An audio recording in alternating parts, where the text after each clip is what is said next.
نستعينه ونستغفره ونؤمن به ونتوكل عليه ونعوذ بالله من شرور أنفسنا ومن سيئات أعمالنا من يهده الله فلا مضل له ومن يضلل فلا هادي له أشهد أن لا إله إلا الله وحده لا شريك له وأشهد أن محمدا عبده ورسوله يا أيها الذين آمنوا قال تعالى في الكتاب الكريم أعوذ بالله من الشيطان الرجيم بسم الله الرحمن الرحيم يا أيها الذين آمنوا اتقوا الله حق تقاته ولا تموتن إلا وأنتم مسلمون وقال تعالى أيضا يا أيها الناس اتقوا ربكم الذي خلقكم من نفس واحدة وخلق منها زوجها وبث منهما رجالا كثيرا ونساء واتقوا الله الذي تساءلون به والأرحام إن الله كان عليكم رقيبا قال تعالى أيضا يا أيها الذين آمنوا اتقوا الله وقولوا قولا سديدا يصلح لكم أعمالكم ويغفر لكم ذنوبكم ومن يطع الله ورسوله فقد فاز فوزا عظيما. Praise be to Allah subhanahu wa ta'ala. We thank Him for being alive. We thank Allah subhanahu wa ta'ala for being here today. The best day in the week, Al-Jumu'ah. The day in which Allah subhanahu wa ta'ala created Adam alayhi salam. A day in which Allah subhanahu wa ta'ala created this world. A day in which Allah subhanahu wa ta'ala will bring this world to an end on Jumu'ah also. So it is indeed a blessed day. It's a small Eid for the believers. And I should tell you at this point in time that when you enter the masjid for Salatul Jumu'ah, there is 2 angels standing at the doors. And they will be taking a record of every Muslim who enters. So the adab here is when you enter the masjid, come in, pray Tahiyatul Masjid, your sunnah and your nafil, whatever you want to do, don't involve in gossiping. Because the angel will take you off. So you come in here, you make your zikr, when the masjid starts, when the Jumu'ah starts, you know what the angels do? They stop writing and they come and sit and listen to the khutbah. So they're also listening to the khutbah. So we want to be very careful. We want to gain the rewards of Allah subhanahu wa ta'ala. Believers, today inshallah in my limited time, I want to deal with a surah that's very important, like every surah of the Quran, and this topic is very long, so I have about 25 minutes. I want to talk about the surah. I want us to reflect on this surah which Allah subhanahu wa ta'ala promises 2 things. If we do not take care of what we're doing, we'll be held accountable. And the accountability will be tremendous. As Allah subhanahu wa ta'ala says in Surah At-Takathur, verse chapter 101 in the Quran, 8 short ayahs in this chapter, but very, very severe in its meaning. Allah subhanahu wa ta'ala in this surah, He tells us about something. But before He tells us about something, what Allah did, every chapter is related, every surah. The one previous to it is related to it. So I want to start by saying, in Surah Al-Qari'ah, Allah subhanahu wa ta'ala spoke about 2 groups of people. And the second group of people He spoke about, He continued that trend of discussion in this surah. So let us try to understand that. And as Allah says, Bismillahirrahmanirrahim, وَأَمَّا مَنْ خَفَتْ مَوَازِينُهُ فَأُمُّهُ هَاوِيَةٌ وَمَا أَدْرَاكَ مَا هِيَ نَارٌ حَامِيَةٌ. Here Allah subhanahu wa ta'ala says, He spoke about the ones whose scales are light. فَأُمُّهُ هَاوِيَةٌ. Hell will be his hell will be his mother. وَمَا أَدْرَاكَ مَا هِيَ. And what will convey, what will give us a clue? What will give us a clue? What really is this هَاوِيَةٌ? نَارٌ حَامِيَةٌ. It is raging fire. Allah subhanahu wa ta'ala, when He detests something in the Quran, He speaks about it in the 3rd person. We all understand 1st person English, 2nd person, 3rd person. In this surah, Allah subhanahu wa ta'ala spoke about, in these ayats, 3rd person. So, He started to tell us, He was discussing a group of people here who, for some reason, they fell into the hellfire. And in the previous surah, like we said, He was talking to them in the 3rd person. But in this surah, Allah subhanahu wa ta'ala started to address them in the 2nd person. Which means this thing is really serious what you're getting involved in. So He started the ayah, Al-Hakumut Takathur. Now we haven't looked into the meaning of that surah, Al-Ha. What is it really? The worldly things distracted us from getting closer to Allah subhanahu wa ta'ala. Al-Hakum. The thing that distracts you, at-takathur. rivalry for the dunya, rivalry for wealth, rivalry for worldly accommodation distracts us from the bigger goal. And we will see that as the surah starts. So the term Alhaakumut Takathur, piling up of worldly gains, piling up of worldly things, diverts us from the remembrance of Allah subhanahu wa ta'ala. But the word Alha, which is the verb Allah uses here, Lahwan, in the past tense, it literally means entertainment. So it's confined to anything that brings joy to the heart. Anything that takes you away, basically, from the remembrance of Allah subhanahu wa ta'ala in this surah here. So, ilha is to be distracted and pulled away from something. That is what the word means. So, what Allah is saying here, wasting your time on something which is less important, when you could have been doing something much more important. This is how Allah started this surah. So, the thing you're doing, it is not haram. But the thing that you're negating, or what you could have been doing, is much more important in the sight of Allah subhanahu wa ta'ala. Let me give you an example. You promised to read the Quran today for 5 minutes. You made yourself a promise. But when you're about to read the Quran, your other spouse turned on the TV. So you put down the Quran and you join him or her with the TV. So the 5 minutes you promised with the Quran, you give it to them, watch the TV another hour or 2. So watching the TV, the content, I'm not talking about the content, just whatever you're watching, you are wasting your time here. It's not haram in the sense that you're sitting with your wife or your husband watching. But what you promised to do was to read the Quran, but you give up the reading of the Quran for that. Now in view of this, the scholars are saying, Allah subhanahu wa ta'ala is saying you're giving up something which is less important to that which is more important.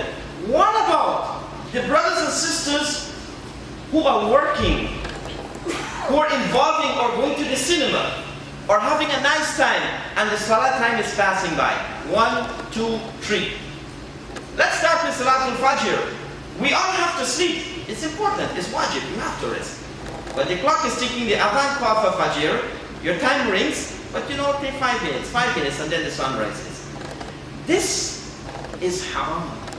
Allah is not even talking about this. He is talking about doing something which is less important versus that which is most important. So look at the balance here. We need to strike that. So Allah says in the Quran, Bismillahir Rahmanir Rahim, Ya ayyuhalladhina amanu, la tulhikum amwalukum wa la awladukum an dhikrillah. O you who believe, and here who Allah addresses, not the Muslimin, not the Kafirin, not the Mushrikeen, not the Munafiqeen. Ya ayyuhalladhina amanu. Amanu, believe refers to those who believe and should be doing good actions. But in another khutbah or so, we will talk about amanu. But Allah says, O you who believe, let not your wealth nor your children distract you from the remembrance of Allah subhanahu wa ta'ala. Here is Allah subhanahu wa ta'ala speaking about the believers. He is addressing the believers. Don't allow, all you who believe, don't allow your wealth and your children to distract you from the remembrance of Allah. And Allah continued the ayah to say, وَمَنْ يَفْعَلْ ذَلِكَ فَأُولَٰئِكَ هُمُ الْخَاسِرُونَ. Whoever does that, you see, he is addressing the believers. So if we claim belief and we don't translate that belief into action, what happens to our belief? It's not valid. Right? What Allah says about those people who claim belief and they don't do that, أُولَٰئِكَ هُمُ الْخَاسِرُونَ. They become losers. Now who are the losers? And in another portion of the Quran, إِنَّ الَّذِينَ خَاسِرُوا, and Allah says, الَّذِينَ خَاسِرُوا أَنفُسَهُمْ وَأَهْلِهِمْ يَوْمَ الْقِيَامَةِ. Those are the worst leaders, those who lose their family and whatever they have. Basically, you lose everything. So you become great losers on the Day of Judgment. Now, as we said, our wealth and our children are a test from Allah subhanahu wa ta'ala. So we should not allow that to distract us from remembering Allah subhanahu wa ta'ala. As a matter of fact, we should use that to get closer to Allah. Allah is telling us here, don't let this thing distract you from me, but indirectly saying, let those things that's distracting you, turn them from the negative into positiveness. I just heard the Imam was appealing for funds. Your wealth, the monies that we waste on unnecessary things, why not give it to the masjid? The masjid is in dying need to run. It's not like we're asking for luxury here right now. The Imam, the President is appealing for monies just to maintain, to open the doors of the masjid so that we can come and pray and enjoy a beautiful environment with a khutbah. So let us understand priorities here, and rather than wasting the monies, let us give it fi sabilillah. Alhaakum al-takathur. Kathir. The word takathur means plenty, from the word kathir. Plenty. Lots. So the scholar says in this ayah, it has three meanings. Meaning number one, what really distracted you? The distraction was, I want more money. I want a better car. I want a bigger house. So it's the individual. I want and want and want. And note something here. Our wants, the want will always be there. Our needs, that's a different thing. What we want and what we need is two different things. We want the world, but do we need the world? What we need, how much cars can you drive one time? How much houses can you sleep in one time? So our wants versus our needs are two different things. So Allah subhanahu wa ta'ala, our scholars are telling us based on this ayah, this is what distracted us from. And we will see what is the from. So they said, one, more money, better competition within the heart. I always go, you know what, I have a car. Nothing is wrong with the car, but I want a better one. I have a small house, it's comfortable for me, but you know what, I want a bigger one. And so the need, the want is always there. So that's one of the distractions. Number two, competing with others and getting the same thing. My neighbor has a nicer car in the driveway. I should get a better one. So you see, the reason now is my neighbor has, or my friend has, or my workmate has, but what I have is comfortable for me. So we always want and want and want. So this is the wants in the dunya distract us from Allah subhanahu wa ta'ala. Number three, taking pride in the fact that you have more and still want more. In other words, we're never satisfied. You know what Prophet ﷺ said about such a people? He says, the son of Adam, if Allah give him a mountain of gold, and there's a narration Uhud, he will want a second. And those who went to Mecca, those who went to Hajj will know what I'm talking about here. It's like you're talking about the city. If Allah give him that amount of gold, this individual wants another one. And if Allah give him a second, he wants a third. You see, the nature of man is greedy.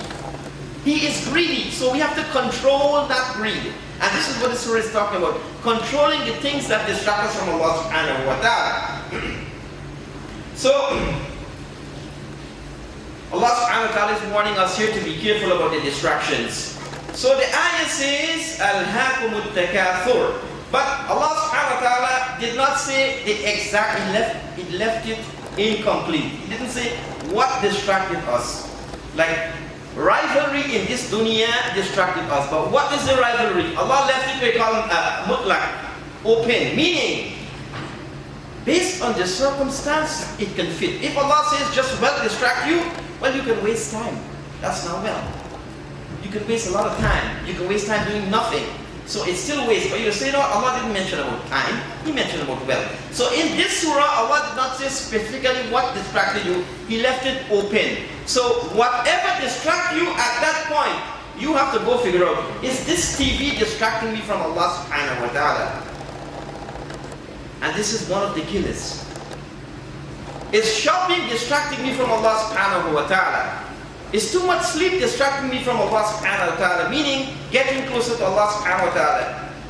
Is it laziness distracting me from Allah subhanahu wa ta'ala? Is it my children distracting me from Allah subhanahu wa ta'ala? So whatever distracting me, whatever is taking my time, then that is the distraction. So in every person, it will differ.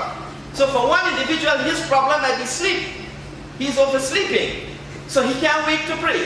Another individual is waiting to pray, but he's wasting a lot of monies every week at the mall shopping for no reasons. You know, there's a saying, some people when they have stress, they shop like crazy. So this might be another problem. Another individual, you know what, I love my children so much, so I dedicate all the time behind that child. Doing what? Seeking the dunya. School work, work, work, work. No deen, just the dunya. And so if this is your distraction, that's what Allah subhanahu wa ta'ala says in the next ayah, this previous ayah recited, your wealth and your children will be a distraction because you love them so much that you spend all the time behind them, giving them the dunya, forgetting about Allah subhanahu wa ta'ala. So look at yourself. What is my life all about? Is my life revolving around the commands of Allah subhanahu wa ta'ala? Now if we go to like Makkah and Medina in the Middle East, you will see that Salah is fixed. From Fajr right up to Isha. And every business and everything stops at the time of Salah. Everything revolves around Salah. But in here now, it's the opposite. Salah is priority there. But here now, we do the opposite. And nothing revolves around Salah. When we have the time or if we have the time, then we pray. So it's totally different. So we have to look into ourselves. Secondly, what distracts us from Allah?